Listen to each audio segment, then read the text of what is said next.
Welcome to the Real News Network. I'm Paul Jay in Baltimore, and we're continuing our series of discussions on President Trump's trade policy, his opposition to NAFTA, and when he says put America first, what kind of trade agreements might he want? And we're going to focus a little bit more on Mexico in this discussion. And joining us again now is Heiner Flassbeck. Heiner is the director of Flassbeck Economics. It's a consultancy for global macroeconomic questions. Heiner is the former chief of macroeconomics and development of the United Nations Conference on Trade and Development, UNCTAD, co-author of the book Against the Troika, Crisis and Austerity in the Eurozone. Thanks for joining us again, Heiner. Thanks for inviting me. Before we get into the free trade agreement with Mexico, and the first part of this interview, we talked about China.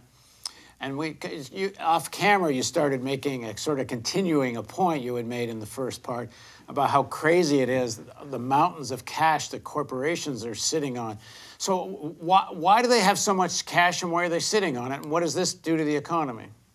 Well, one reason is that all over the world, as I said, is not just a U.S. phenomenon. We have it for 25 years in Japan, for example. That's why the Japanese government debt is so high. We have it now in Germany for 10 years. We have it in most of European countries, in the United Kingdom, everywhere. Companies are not fulfilling their macroeconomic role in terms of investment and debt. So the old idea of private households accumulating savings, withdrawing some part of their income to bring it to a bank, and the bank will lend it on to investors, and investors will take on the debt, and then the market economy is flourishing, is plain nonsense nowadays, because companies are not playing their role. And so why aren't the companies investing?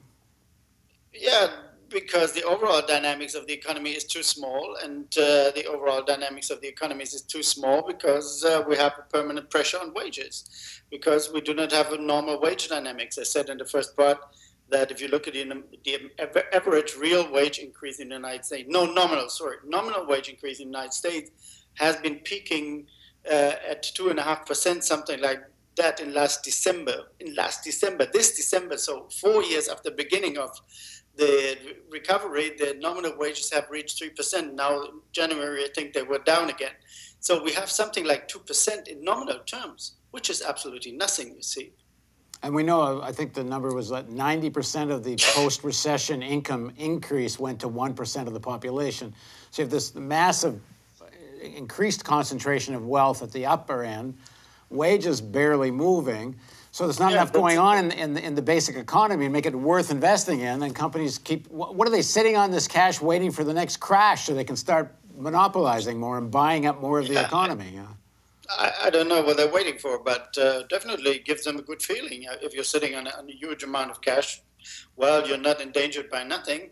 But as I said, you're killing the market economy. You're killing the whole idea of the role of the companies in the market economy. And you're pushing the government into debt. The government is the only sector that can take on debt and can invest. And this is not the role the government should normally have. Trump's policies are to actually lower corporate taxation, not to find policies to make corporations invest more in the economy. Yeah, that will not work. They will not invest more. They will increase their piles of cash. And this will force the government further down the road to take on more debt. So the government debt will rise indefinitely. I gave the example of Japan. Japan, you have exactly that situation for 25 years. 25 years, the company sector is a net saver, and the government debt has reached now, meanwhile, 250% or more than 250% of GDP. So this is then the outcome. Insofar, neoliberalism has killed itself by giving too much power to the company sector, by taking away all the power from the workers, by producing this permanent unbalanced relationship between capital and labor. Capitalism is killing itself. Billionaires and corporations are sitting on mountains of cash. The wages are relatively stagnant. The government goes into debt because it's the only institution that can actually invest in the economy in one way or the other. So then Trump blames, in fact, all this situation on, first and foremost, Mexico. that the free trade agreement with Mexico is actually the underlying problem here, and that's what's taking the jobs away and what's lowering American wages. No, that's definitely not true. I mean, if you just look in quantitative terms, the Mexican trade is nothing, and I think the current account of Mexico towards the United States is something like 60 billion a year, the surplus that Mexico has. The same as Germany, for example. Germany has exactly 60 billion also. So this is, I don't say it's nothing, but it's not the solution to the American economy. It's ridiculous to believe that the American economy will flourish if you change these relationships. Although it is needed on a global scale, it's very much needed in Europe, that we rebalance our economies, but it's not a solution for the United States. And so far, this is very much overdone, although in principle that is a point. But the crucial point, I come back to that, is that you had a long period of zero interest rates. You have companies sitting on piles of cash, and you have no acceleration of investment. You have no acceleration of private investment, and that is the point that has to be tackled. Unfortunately, the problem here is, and it's a theoretical problem as well, the problem is no country ever, Japan hasn't tried it, no country ever has tried to get the company sector back to normal, so to say, bring the company sector back to its normal role in the market economy and push it to become the net debtor, the most important net debtor, and give relief to the government. That no country ever has tried it, and there's no instrument, there's no theoretical idea how to do it. My best guess is that increasing taxes for companies would be a good idea, because lowering taxes for companies had brought them to this strange situation. But overall, there is no clear solution for this problem, and insofar there is no way out.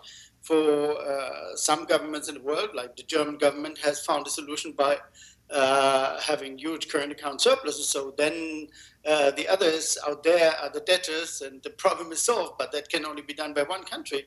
For the United States, it's absolutely clear that if you don't change that situation, if you don't get rid of the companies as net savers, then the government has to take on debt, whatever it is, because otherwise you cannot keep the economy going. If you look at the financial sector balances of the United States, which are, so to say, the balances that show whether a sector is a net saver or a net debtor, then you see that in the United States now you have not only private households that are net savers, so that are reducing demand overall, but the company sector in the United States is also a net saver, which is very untypical, which we didn't have before. We have it in the last 10 years in many countries.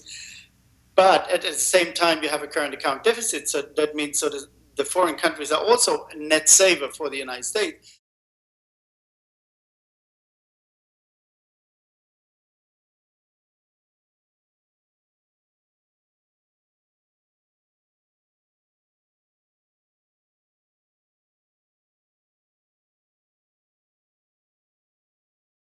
What exactly the trade policy of the Trump administration is seems to be confusing everyone, including people in the Republican Party. You've got Republicans in California that represent areas of agriculture, and people there are extremely concerned about the immigration policy that may undermine their ability to hire cheap labor, undocumented labor, and that's threatening California agriculture. In Texas, Republican members of Congress are concerned about a trade war with Mexico. Mexico apparently is already looking at alternate ways to purchase rice from Argentina and Brazil, which is concerning those, and soy, I believe, and it's concerning American producers about that.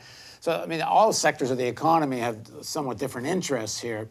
But the simple message of Trump in the Rust Belt, the simple message that got him votes in the states that made him president because of the Electoral College vote, was simple, was that you've lost jobs and plants have closed down and they've gone to Mexico.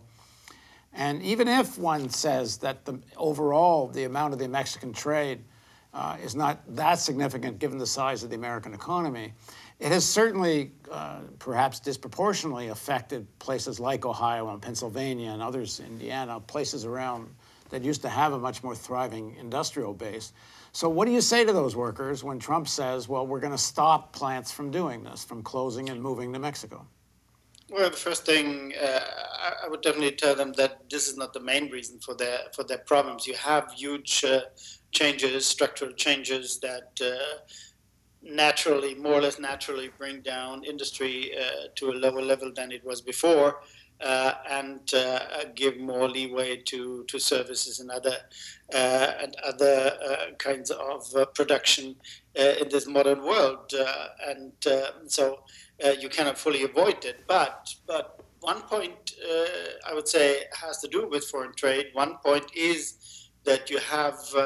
I mentioned it already in the first part. You have exchange rate changes. You have dollar valuation that is absolutely irrational. That has nothing to do with the fundamentals of the country. So one good thing would be, and this is much more important than trade agreements, bilateral trade agreements in particular, much more important to have and to work for a global monetary system, a global currency system, where you get fair valuation. That is absolutely needed. And there, the United States should engage, and the United States should intellectually engage. They haven't done that for 60 years, 70 years more, because they were afraid that they could interfere with the interests of Wall Street. Here, he could make a good point and say, let's get rid of the speculation with currencies. So then we have much less irrational forces that could hamper or could hurt our industries. That is very important. So let me just emphasize, or let's get really clear. So the currency speculation is one of the things that drives the sort of irrational monetary system globally. People absolutely driving the cost of certain kinds of currency up. There's very clear evidence that it's speculation. And, as a deputy finance minister of Germany, I tried to talk about that, only to talk about it and to question whether this is reasonable or not. And there, the resistance of Wall Street was extremely strong, And the president at that time, Clinton, never wanted to touch it. Larry Summers didn't want to touch it. Nobody wanted to touch it because they knew that there are enormous vested interest behind this kind of trade. But this trade is anti-market. It's running against the fundamentals. It's killing economies to at a certain point of time, even like Brazil or so in the past.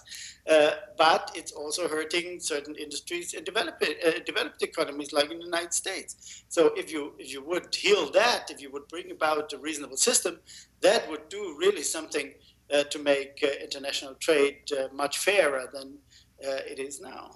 So given the political power of both Wall Street, parasitical finance, the political power of the corporations that are benefiting from this kind of globalization of trade and lowering wages, not only here, but also, this has not raised wages in Mexico. Mexican wages have actually gone down, not up, over the last several years. So if you're saying capitalism is killing itself, well, maybe it is. Maybe that is the natural arc of capitalism, that eventually it kills itself. Are we in that stage of it? Yeah, we're definitely very close to it. You see, if, let me make my example again. If you have a Republican Party and a president of the United States who would say, let's imagine for a moment, who would say, well, additional government debt is totally out of the world. We have reduced our debt. We will not increase our overall debt level in percentage to GDP. Then the American economy is dead. It's very simple like that. Then the American economy will not move or will even go into recession. If it goes into recession, the government will have to be active again and have to take on additional debt. So this is the permanent game that you have to play. If you don't want to play that, then you have to address the companies, as we said before, and you do not have to shy away to really address the critical question: what are these companies doing with their cash, and is it justified that in a market economy there's so little competition, obviously, that huge corporations are sitting on extraordinary piles of cash and are making profits without being pressured by external competition. So this is the crucial question you have to face then. If you don't face that, then sooner or later you go into not market-driven but government-driven economy. Okay, and we'll talk more about that next time we get together. Thanks very much for joining us, Heiner. Thanks for having me. And thank you for joining us on the Real News Network.